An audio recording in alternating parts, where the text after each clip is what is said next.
Σήμερα στους The Homely House αφηγούμαστε τη ζωή της Γκαλάντριελ στο Βάλινορ. Η ζωή της Γκαλάντριελ ξεκινάει κατά τη διάρκεια της πρώτης εποχής, πριν ακόμη ο ήλιος και η σελήνη δημιουργηθούν, όταν η μέτρηση του χρόνου εξακολουθεί να υπολογίζεται σύμφωνα με τα χρόνια των δέντρων. Η ίδια γεννιέται το 1362 των χρόνων των δέντρων στο Έλνταμαρ, τη γη των ξωτικών στο Βάλινορ. Η Γκαλάντριελ ανήκει σε βασιλική οικογένεια και προέρχεται από μια εξαιρετικά ευγενή γενιά, καθώς είναι η κόρη του πρίγκιπα Φινάρφιν των Νόλντορ, γιου του βασιλιά Φίνουε και της βασίλισσας Ίντις των Βάνιαρ, και της Εάργουεν, της κόρης των Κύκνων του Ολκουαλόντε, τη θυγατέρα του βασιλιά Όλουε των Φάλμαρι, των Τέλερινγκ ξωτικών του Βάλινορ.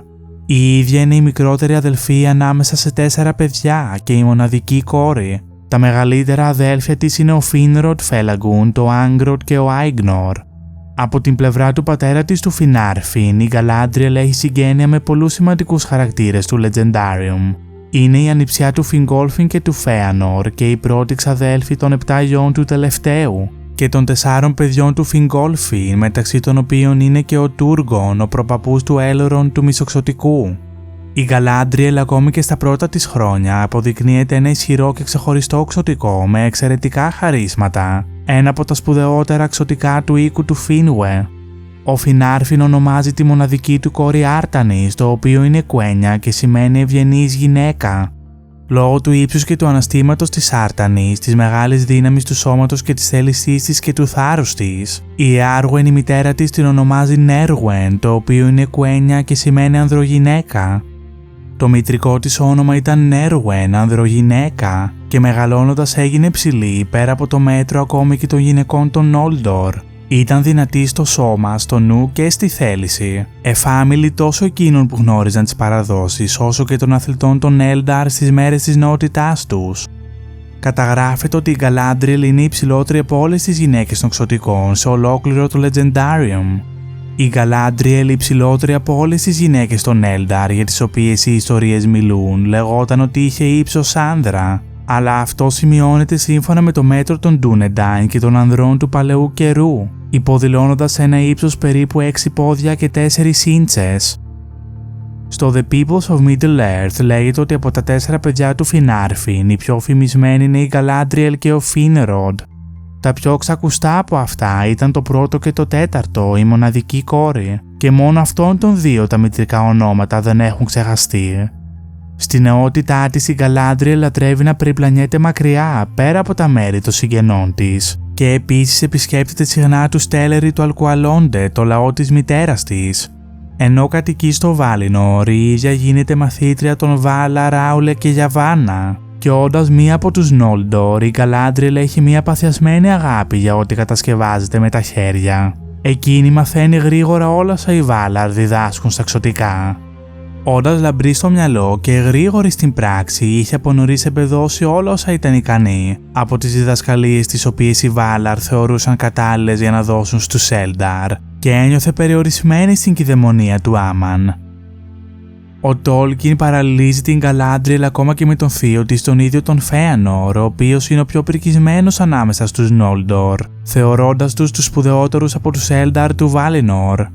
Μια εντελώς διαφορετική ιστορία που υπάρχει σκιαγραφημένη αλλά δεν υπόθηκε ποτέ σχετικά με τη συμπεριφορά της Γκαλάντριελ την εποχή της επανάστασης των Νόλντορ παρουσιάζεται σε μια πολύ μεταγενέστερη και εν μέρει δυσανάγνωστη σημείωση. Η τελευταία γραφή του πατέρα μου γύρω από το θέμα της Γκαλάντριελ και του Κέλεμπορν και κατά πάσα πιθανότητα η τελευταία της Μέσης Γης και του Βάλινορ, που καταγράφηκε τον τελευταίο μήνα της ζωής του. Σε αυτήν ο πατέρας μου τόνιζε το επιβλητικό ανάστημα της Γκαλάντριελ ήδη από το Βάλινορ, που ήταν ίσο αν και διαφορετικό από τα χαρίσματα του Φέανορ.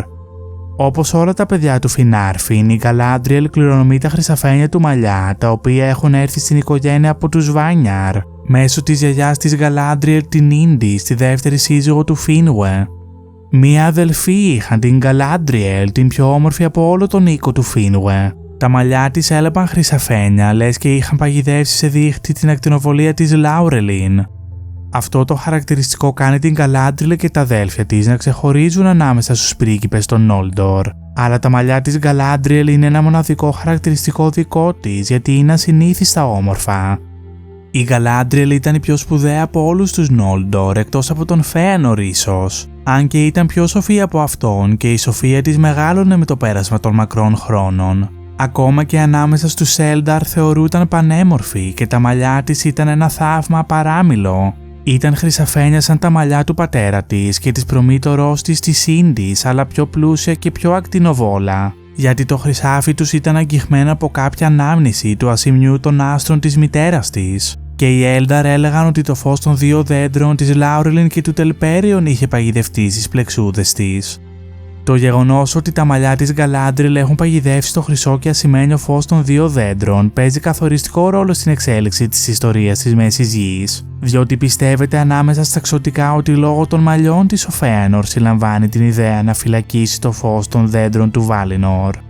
Πολλοί πίστευαν ότι αυτά τα λόγια των Eldar έδωσαν αρχικά στον Fëanor τη σκέψη να φυλακίσει και να ανακατέψει το φως των δέντρων, που αργότερα πήρε στα χέρια του το σχήμα των Silmarils, διότι ο Fëanor έβλεπε τα μαλλιά της Galadriel με θαυμασμό και απόλαυση. Την παρακάλεσε 3 φορές για μία πλεξούδα, αλλά η Galadriel δεν του έδινε ούτε μία τρίχα. Αυτοί οι δύο συγγενείς, οι σπουδαιότεροι από τους Eldar του Valinor, δεν υπήρξαν φίλοι ποτέ, οι οποίοι μαζί με την σπουδαιότερη όλων των Eldar, τη Lúthien την Úviel, την κόρη του Έλου Thingol, αποτελούν την κύρια υπόθεση των θρύλων και των ιστοριών των ξωτικών.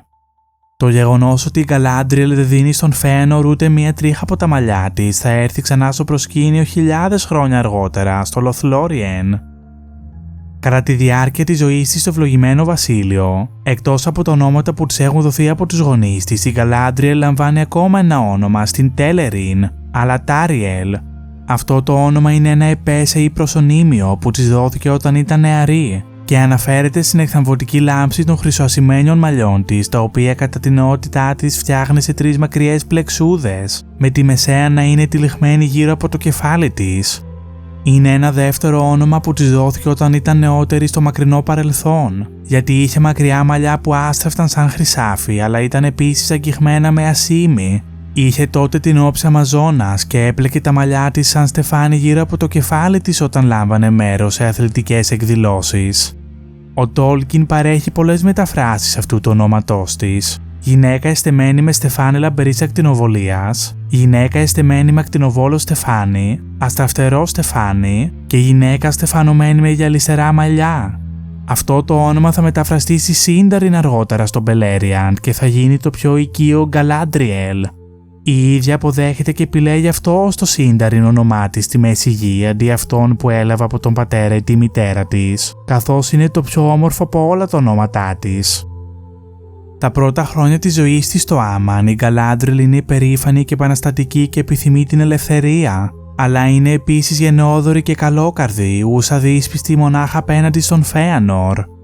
Η Galadriel γεννήθηκε στην ευδαιμονία του Valinor, αλλά δεν πέρασε πολύ καιρό σύμφωνα με τη μέτρηση του ευλογημένου βασιλείου ώσπου αυτή να εξασθενήσει, και από τότε και στο εξής δεν είχε γαλήνη μέσα της, διότι εκείνο τον καιρό της δοκιμασίας μέσα στη διαμάχη των Noldor πότε πήγαινε εδώ και πότε εκεί. Ήταν υπερήφανη, δυνατή και ισχυροχνόμων όπως ήταν όλοι οι απόγονοι του Finwë εκτός από τον Finarfin, και σαν τον αδελφό της τον Finrod από όλους τους συγγενείς της αυτόν που ένιωθε πιο κοντά στην καρδιά της, έκανε όνειρα για χώρες μακρινές και βασίλεια που θα ήταν δικά της και θα μπορούσε να τα ορίζει όπως θα ήθελε χωρίς κυδαιμονία. Όμως ακόμη πιο βαθιά ζούσε μέσα της το ευγενές και γενναιόδωρο πνεύμα των Vanyar και μια ευλάβεια για τους Valar που δεν μπορούσε να ξεχάσει.